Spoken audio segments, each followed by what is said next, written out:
नमस्कार। आज हम बात करेंगे कि कर्म का फल क्या है। पहली बात तो हम जो अच्छे या बुरे कर्म करते हैं वह सभी कर्म हम बेहोशी में ही करते हैं। और ऐसा भी नहीं है कि तुम आज कर्म करो और इसका फल वर्ष बाद मिले या अगले जन्म में मिले, क्योंकि तुम जो अच्छे कर्म या बुरे कर्म करते हो इसका फल भी आपको जैसे आपका कर्म पूरा होता है वैसे ही तुरंत ही इसका फल आपको मिल जाता है।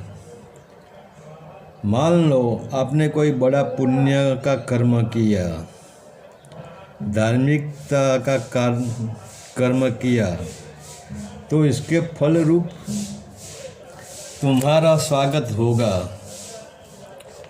तुम्हारा सम्मान करेगा, फूलों की मालाएं पहनाएगा, आपका जुलूस निकालेगा।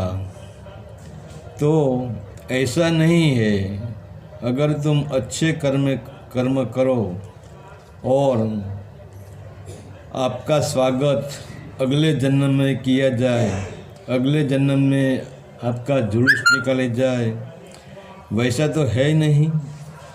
मान लो तुमने बलात्कार किया, किसी को मार दिया, तो तुम्हारा कर्म होते ही पुलिस वाले आ जाएंगे। पुलिस वाले तुमको लेने के लिए दूसरे जन्म में नहीं आएंगे। जैसे तुमने कर्म किया, कर्म पूरा हो गया, इसके फल रूप पुलिस आपको कारागृह में डाल देगी और आपको सज़ा भी हो जाएगी। अगर तुमने किसी को गाली दी तो सामने वाला अगले जन्म तक इंतज़ार नहीं करेगा।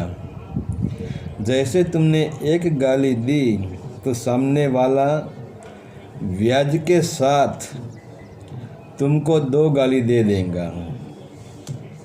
अगर तुम अंधेरी गुफा में चले जाओ और तुम सोचते हो कि यहाँ कोई देखने वाला नहीं है तो यहाँ कुछ कर ले, मगर यह तुम्हारी सोच साबित करती है कि तुम संपूर्ण बेहोशी में हो।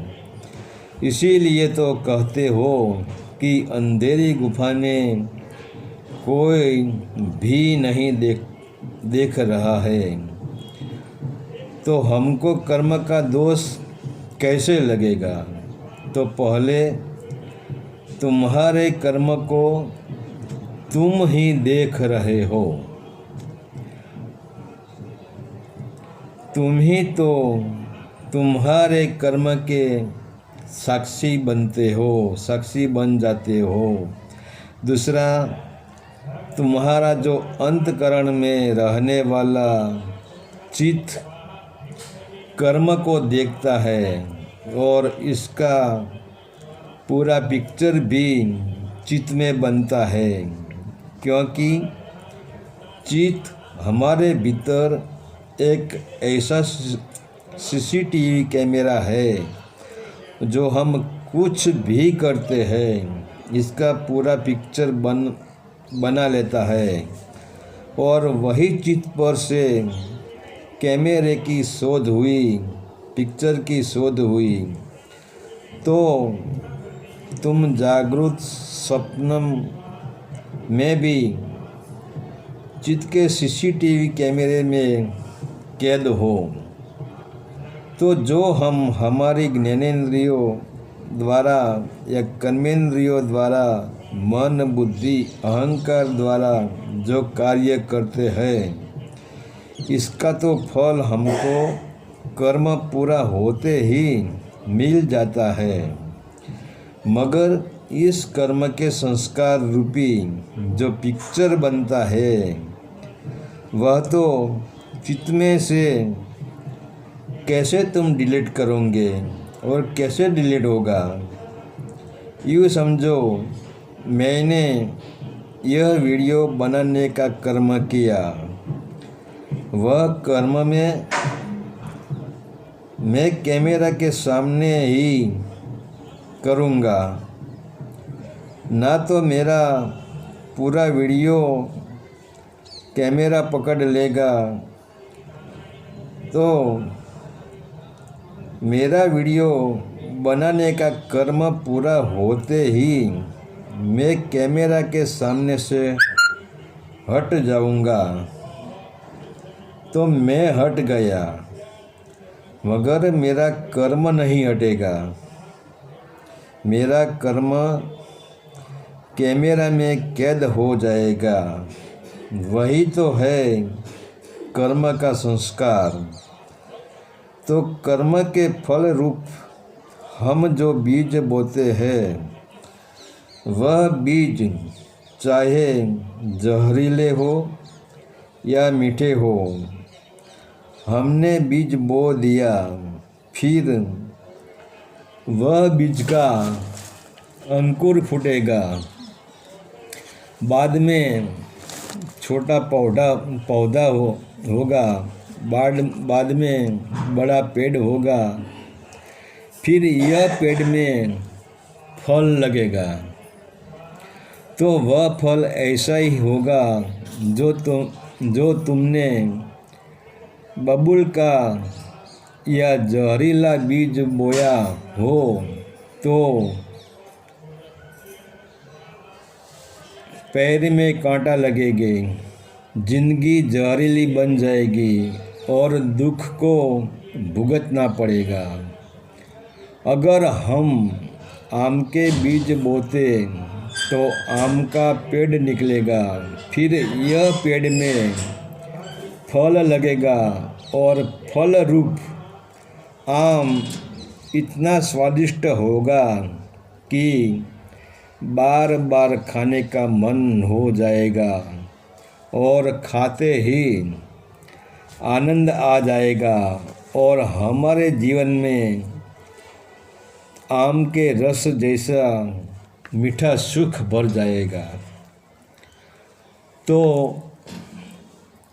अच्छे या बुरे कर्म के फल से कैसे बचे,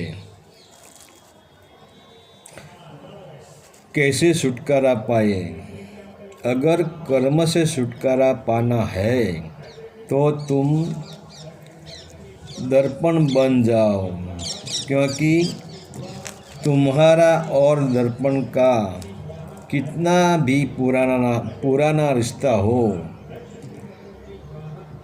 भीतर भी जब तुम दर्पण के सामने आओगे तो तुरंत तुम्हारा चेहरा दर्पण पकड़ लेगा। और अगर तुम 10 साल दर्पण के सामने बैठे रहो फिर चले जाओ, तो दर्पण यह नहीं सोचता है कि इसका और मेरा रिश्ता 10 साल पुराना है, तो यह रिश्ते को मैं पकड़ के रखूं, इसका चेहरा मेरे भीतर बना के रखूं। दर्पण वैसा कर भी नहीं सकेगा, क्योंकि वह निर्लेप है।